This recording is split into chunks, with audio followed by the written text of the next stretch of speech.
राननानै होदों सार साबेसे बेनिफिसियारिनो होनाय जादों दिनै जों गोजोननाय मोनदों जे जोंनि बिटिआर ओनसोलाव थानाय सेल्फ हेल्प ग्रुपफोरनो बिभिन्न आसनि जों होनो ओंखारबाय थादोंमोन इतिमধ্যে माइनस रां बिथांखिनि जरियते प्राय 6000टा सेल्फ हेल्प ग्रुपनो दाहालागै 6000 माने एबार 6000 होगोन आरो इतिमধ্যে 3000 होखांबाय जों 9000 सेल्फ हेल्प ग्रुपनो 25000 कोटी रांनि चेक होनाय खामानिया जाबाय दिनै जों दुलाराय बिटिआर ओनसोलाव प्राय 500निख्रुइ एसे बारा मिनि राइस मिल होनायनि हाबाफारि लादोंमोन बिनो दिनै प्रथमबार क'क्राझार जिल्लानि तितागुरि ब्लकआव होनाय जाबाय आरो बे ब्लकनि सिङाव दिनै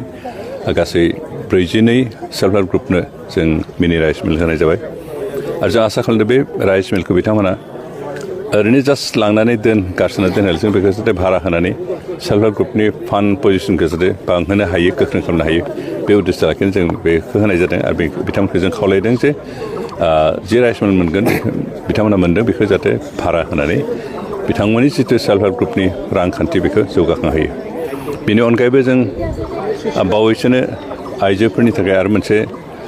स्किम होबावनो थिग खालामदों इलेक्शननि कड अफ कन्डाक्ट गोग्लैयामोनबा जों बावैसोनो बेखौ स्टार्ट खालामगोन खिन्थु जों बेखौ इलेक्शननि उनावसो होनाय जागोन बेनो जाबाय आइजोआरि जौगाथाय बिथांखि बे बिथांखिनि गेजेरजों बे जायफोर आइजोफ्रा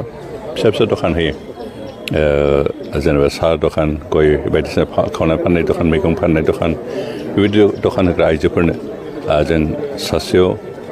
10,000 रां करि होनायनि थांखि लादों आरो बेखौ जों एसेम्बलि नैबे पार्लियामेन्ट इलेक्शननि उनावनो होगोन आरो बेखिनि आसनिनि गेजेरजों जों अन्तत' जोंनि आइजो जायफ्रा बिजनेस खालामो बिथांमोनखौ जाहाथे रांखान्थि बिथिङाव गोख्रों होनो गाव गावनि बिजनेसखौ जाहाथे गोख्रों खालामनो हायो बे थांखि लाना होनाय जागोन बेबायदिनो जों बिभिन्न आसनि लादों जाय आसनिफोरनि गेजेरजों जोंनि आइजोफ्रानो जा बा हौवा मानसिफ्रानो जा सेंग्राफ्रानो जा बा सिख्लाफ्रानो जा जाहाथे साख्रि नागिरनानै गावनि समखौ नस्थ' खालामालासिनो बेबायदि आसनिफोरनि गेजेरजों जाहाथे गसंना थानो हायो रांखान्थि बिथिङाव इन्डिपेन्डेन्ट जानो हायो जों बेखौ थांखि लानो गोबां आसनि जों लादों IBS स्किम आरो बेफोरखौ जाहाथे लानो दावगाबोयो बेखौनो खावलायबाय 2021 আর কি কয় এইটো 24-25 হাগ্ৰামা মহিলাৰে কিন্তু চিভ হ'ব দিছে এমপিটো হ'ব নোৱাৰে কিন্তু চিভ হোৱাটো ফাইনেল কাৰণ এতিয়া এটা কথা চলি আছে যে হাগ্ৰামাক বিভিন্ন ধৰণে প্ৰেচাৰ কৰা হৈছে তেওঁ যাতে এজন ডেমি কেণ্ডিডেট দিয়ে যাতে ইউপিপিলে বড় ভোটটো টোটেল ল'ব পাৰে গম পাইছে নাই আৰু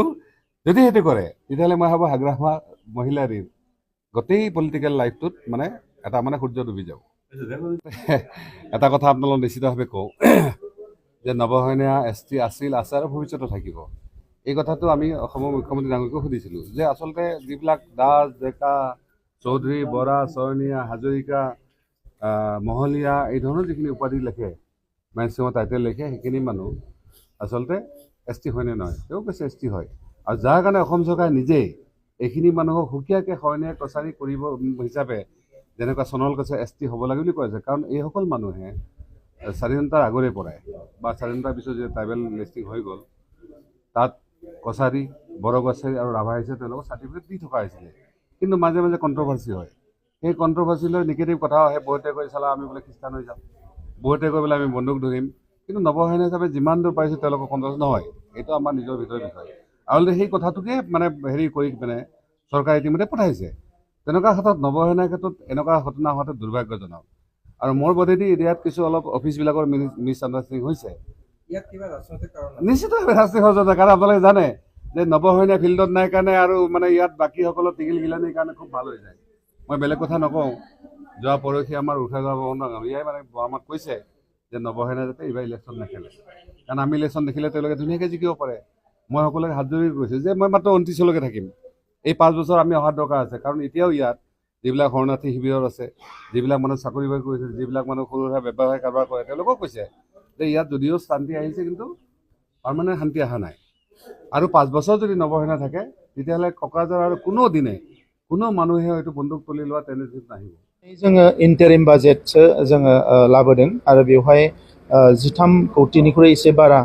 रां जोङो बेयाव हमदों आरो बियो गुबैयै सेरारि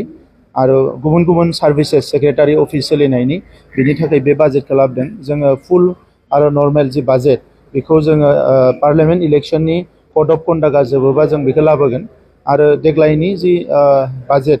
बेवहाय जोङो गोदान गोदान माखासे बिथिंफोरखौ दाजाबदेरनो नाजादों आरो गुबैयै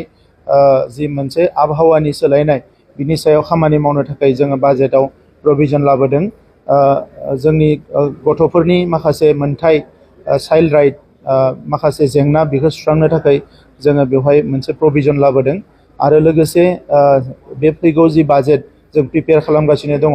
बेवहाय जोंहा आइजोफोर जौगानायनि थाखाय मोनसे मोजां बेबस्था जों खालामनो थांगासिनो दङ बिनिफ्राय बिटिआर ओनसोलाव गोजोन थासारि फैनायनि उनाव गोबां जोंनि मानसिफ्रा रांखान्थि जौगानायनि गुबुन गुबुन हाबाफारि मावनो थाखाय ओंखारबोदों बिथांमोनखौ जोङो एन्टारप्रिनार हिसाबै एन्टारप्राइज खुलिनायनिफ्राय लानानै इन्डास्ट्रि खुलिनायनिफ्राय लानानै गुबुन गुबुन जायफोर रांखान्थिनि खामानि मावनो बिथांमोना आखायाव लादों बेखौ जोङो थोंजोङै मदद होनो थाखाय नैबे बाजेटआव जोङो माखासे प्रभिजन एबा माखासे बेबस्थाखौ जों खालामनो थांगासिनो दङ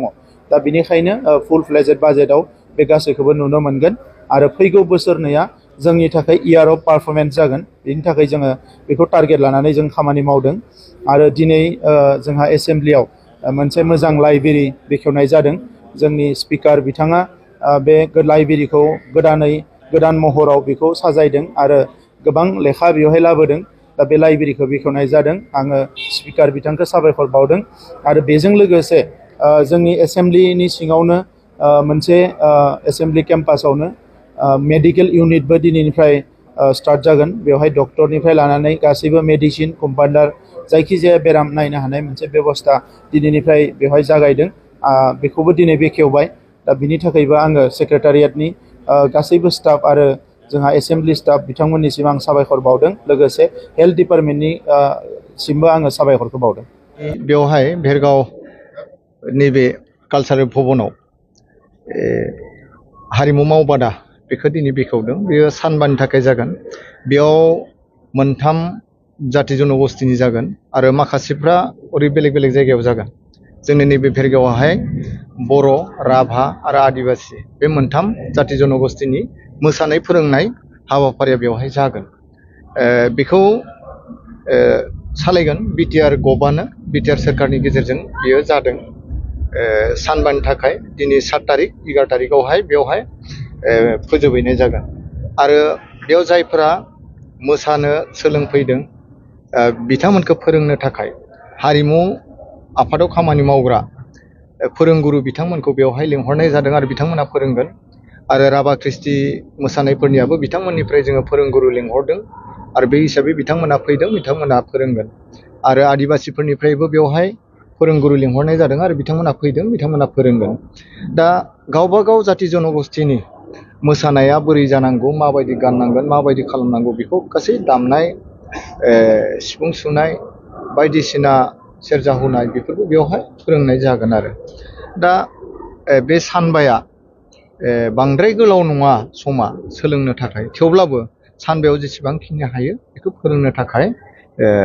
थि खालामदों आरो बेखौ फोरोंनाया जोबनायनि उनाव बिटिआर सोरखारनिफ्राय साफ्रोमबो सोलोंनो फैनाय मोसागिरि बिथांमोननो गांफा गांफा फोरमान बिलाइ होगोन आरो बे फोरमान बिलाइखौ एबा सार्टिफिकेटखौ बिटिआर गभर्नमेन्टनिफ्राय होगोन जेला बेखौ फैगौ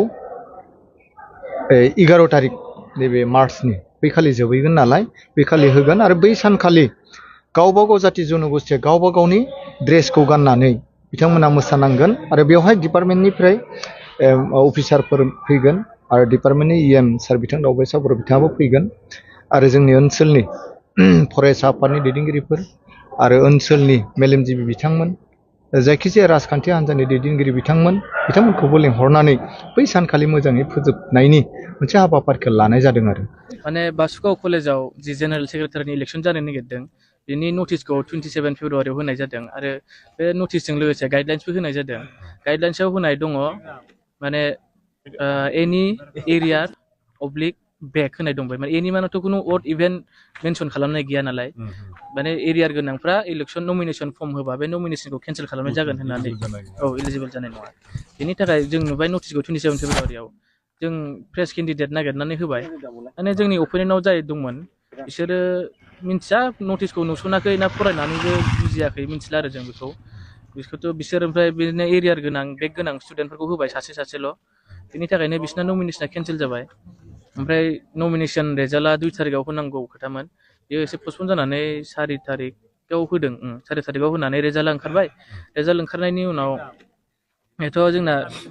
7था पजिसनाव माने अपोनेन्टआनो गैला जोंना डाइरेक्ट विनार जाखानाय आरो बेनि थाखाय बिसोर प्रटेस्ट खालामदोंमोन जोंनि जाय एगेन्स्ट दङ बिसोरो प्रटेस्ट खालामनानै माने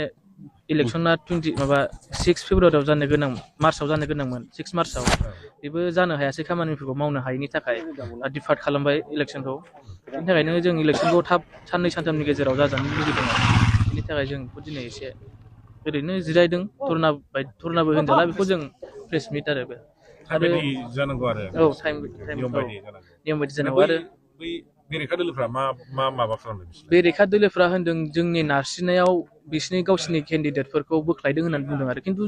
जोंनि बे जेबो आखाइ गैया बे इलेक्सन कमिसनारफोरसो रुल बानायदों गावसोर जोंनि अपोनेन्टआ रुलखौ मानियाखै बिसिना नमिनेसन केन्सेल जादों बेसो मेन खोथाया आरो जोङो मोनसे पेपाराव होनाया बिसिना माने जों बेदिनखालि जोंना अपोनेन्टआनो गैला नालाय जों डाइरेक्ट विनारखा जों बेखायनो एसे बमा गावनानै इन्जय खालामदोंमोन आरो बेनि थाखाय स्टुडेन्ट गोजा जों बायरानिथ' रावबो गैखाया कलेजाव गावसोर होनदों जोंनि अपोनेन्टआ आसुनि एबि आमसुनि एबसुनि लोगो नांनानै बमा गावदों मादों होननानै बुंदों आरो बे खिन्थु एकदमबारे नंखाय खोथा जों स्टुडेन्ट गोजासो माबा इन्जय खालामदों बेवहाय आरो बियो कलेजनिसो इलेक्सन खुनु बाहेरानि पार्टि जोंनो हाबोखाया गावसोर हाबोदों नामा जों मिथिया जों खिन्थु हाबाखै बेनो बिसिनि माने थगायजोबनायसै बिसिनि खोथाफ्रा गासिबो